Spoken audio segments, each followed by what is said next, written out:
সরাসরি মুখ্যমন্ত্রী ইনস্টাগ্রামের পেজ হ্যাক, বিধাননগর সাইবার থানায় অভিযোগ দায়ের, তদন্তে পুলিশ। টেলিফোনে আমাদের প্রতিনিধি পার্থপ্রতিম ঘোষ আমাদের সঙ্গে রয়েছেন। পার্থপ্রতিম, কি জানতে পারছো? দেখো, মানুষের নানা সুবিধা অসুবিধা এবং সেই সংক্রান্ত বিষয় যাতে মুখ্যমন্ত্রীর সঙ্গে সরাসরি মানুষ যোগাযোগ করতে পারে, তার জন্য যে পরিষেবা চালু করেছিলেন সরাসরি মুখ্যমন্ত্রী মমতা বন্দ্যোপাধ্যায় নিজে। এবং এর পরবর্তীকালে ইনস্টাগ্রামে একটি পেজ খোলা হয়েছিল সরাসরি মুখ্যমন্ত্রী বলে, যেখানে হচ্ছে বিভিন্ন জায়গা থেকে মানুষ পরিষেবা নেওয়ার জন্য তাদের অভিযোগের কথা বা তাদের কোনো বক্তব্য থাকলে সেই বক্তব্যকেও তুলে ধরার জন্য সেই পেজটি খোলা হয়েছিল। এবং এক্ষেত্রে তোমার বলবো সেটা হচ্ছে যারা এই পেজটির পরিষেবা দেন বা যারা চালান সেটাকে পরিচালনা করেন, তারা হঠাৎ দেখতে পান যে সেই পেজটি থেকে এমন কিছু পোস্ট হচ্ছে, বিভিন্ন জায়গায় মেসেজ যাচ্ছে, সেটা কিন্তু তাদের তরফ থেকে করা হচ্ছে না। তখনই বুঝতে পারেন যে পেজটি হ্যাক করা হয়েছে। এবং তারপরেই গত মঙ্গলবার দিনকে বিধাননগর সাইবার পিএস এর কাছে অভিযোগ জানানো হয়েছে এবং বিধাননগর সাইবার পিএস গোটা ঘটনাটা একটা কেস স্টার্ট করে তদন্ত শুরু করেছে। এই সরাসরি মুখ্যমন্ত্রীর যে পেজ ইনস্টাগ্রামে খোলা হয়েছিল, সেই পেজটি হ্যাক কে বা কারা করলো, কি উদ্দেশ্যে করলো, সেই সমস্ত বিষয় দেখা হচ্ছে। বাংলার মানুষের কাছে আমার অকপট স্বীকারোক্তি, মোদির খোলা চিঠিকে কটাক্ষ করে পোস্ট তৃণমূলে। আমি বারবার দাবি করেছিলাম পশ্চিমবঙ্গে দুর্গাপুজো নিষিদ্ধ হয়েছে, শেষ পর্যন্ত সেটা সম্পূর্ণ মিথ্যে প্রমাণিত হয়েছে। প্রধানমন্ত্রীকে কটাক্ষ করে পোস্ট তৃণমূলে। জয়মা কালী স্লোগান তুলে লোক দেখানো ভক্তির অভিনয় করতে হচ্ছে, বাধ্য হয়ে একগুচ্ছ স্বীকারোক্তির মাধ্যমে সবার সামনে নিজের আসল ছবি তুলে ধরছি। প্রধানমন্ত্রীকে কটাক্ষ করে পোস্ট তৃণমূলের। বাংলার উন্নয়নের গতির সঙ্গে তাল মেলাতে না পেরে বাংলার প্রাপ্য আটকে রেখেছি। এগুলো আমারই পরিকল্পিত বঞ্চনা, যা রাজ্যের সাধারণ মানুষের জীবনে দুর্ভোগ ডেকে এনেছে। আমার নীতিগুলো দেশের মানুষের আশা পূরণে ব্যর্থ হয়েছে, পোস্টে দাবি তৃণমূলের। আমার দলের শাসনে চলা রাজ্যগুলোতে বাঙালিদের নিশানা করা শুরু করেছি। প্রধানমন্ত্রীকে কটাক্ষ করে পোস্ট তৃণমূলের।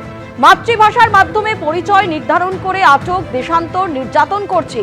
আমি ঋষি বঙ্কিমচন্দ্র চট্টোপাধ্যায়কে অত্যন্ত হালকাভাবে বঙ্কিমদা বলে সম্বোধন করেছি। প্রধানমন্ত্রীকে কটাক্ষ করে পোস্ট তৃণমূলের। পশ্চিমবঙ্গের মনোবল ভাঙতে না পেরে বাঙালিদের ঘুষপেটিয়া বলে দেগে দিয়েছি।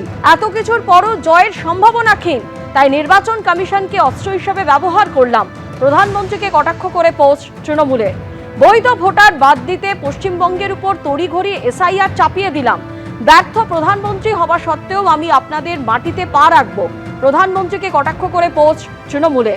বিকশিত বাংলার ফাঁপা বলি আওড়াবো এবং আপনাদের সমর্থনের ভিক্ষা করব। প্রধানমন্ত্রীকে কটাক্ষ করে পোস্ট করেছে তৃণমূল কংগ্রেস।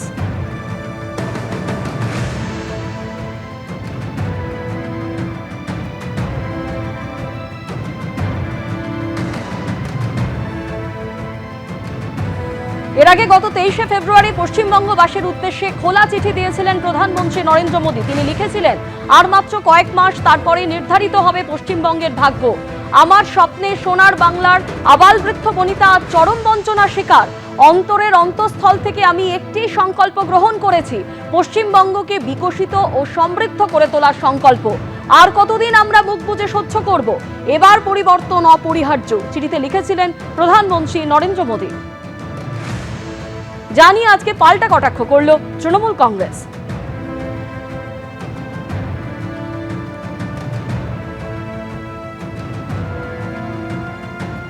যেমনটা আপনাদের জানাচ্ছিলাম যে একদিকে প্রধানমন্ত্রী নরেন্দ্র মোদীর খোলা চিঠি আর অন্যদিকে পাল্টা কটাক্ষ করেছে তৃণমূল কংগ্রেস।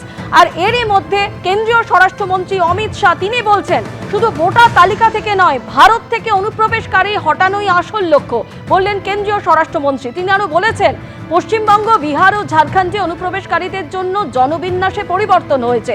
পশ্চিমবঙ্গে বিজেপি সরকার গঠন করবে, দাবি অমিত শাহ।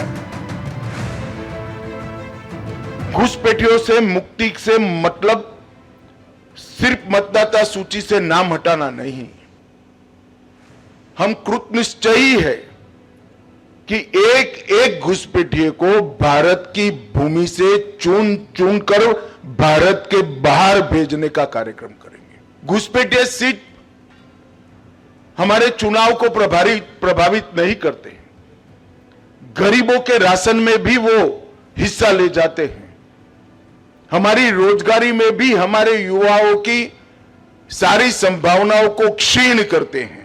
सबसे ज्यादा प्रभावित जो क्षेत्र है जनसांख्यिकी परिवर्तन से, बंगाल, बिहार और झारखंड का क्षेत्र है। बंगाल में भी चुनाव है। मुझे पूरा भरोसा है कि इस बार भारतीय जनता पार्टी की सरकार बनने वाली है।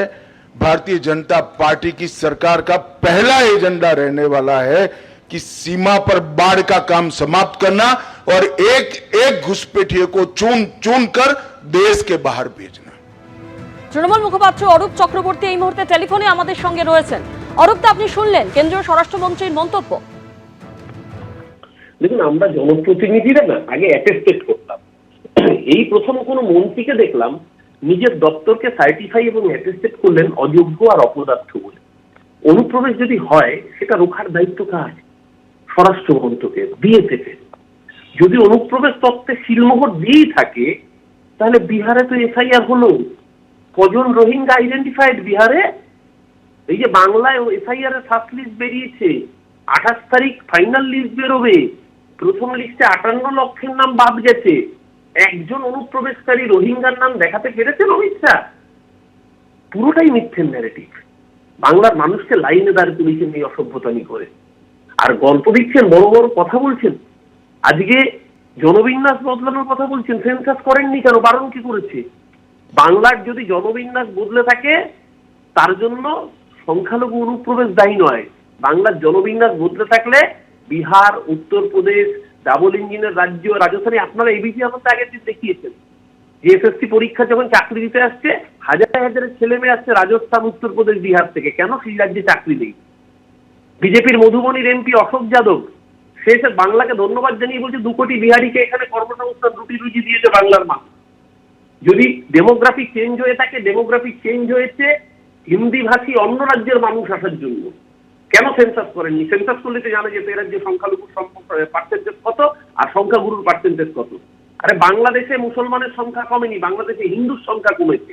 সেই হিন্দুরা এপার বাংলায় এসছে। যদি অনুপ্রবেশ হয়ে থাকে সেটা শরণার্থী অনুপ্রবেশ, হ্যাঁ তারা কষ্ট করেছেন, অত্যাচারিত, তাই তারা এসছেন। কিন্তু আপনারা মিথ্যে ন্যারেটিভ দিয়ে প্রচার করে যাচ্ছেন যে বাংলাদেশ থেকে সংখ্যালঘু অনুপ্রবেশ। কেন হিম্মত হয়নি জনগণনা করার? কেন হিম্মত হচ্ছে না এফআইআর এর পরও কজন বাংলাদেশি ঘুষপেটিয়া, কটা রোহিঙ্গা আইডেন্টিফাইড? নির্বাচন কমিশন এখনো পর্যন্ত সংখ্যাটা শূন্য জানিয়েছে। আপনি এখানে এসে বড় বড় গল্প দেবেন আর বাংলার মানুষ মেনে নেবে? এটা অযোগ্য অপদার্থতম মন্ত্রী। পেহেলগামে যখন জঙ্গি হানা হলো কোথা থেকে অনুপ্রবেশ হয়েছে? এলওসি পাকিস্তানের বর্ডার, পাহারা দেওয়ার দায়িত্ব কার? আপনার। জম্মু কাশ্মীরে পুলিশের ক্ষমতা কার আছে? সরকার অন্যের হলো, পুলিশের ক্ষমতা আপনার আছে। অনেক ধন্যবাদ আপনাকে অরূপদা। এবিপি আনন্দ, এগিয়ে থাকে, এগিয়ে রাখে।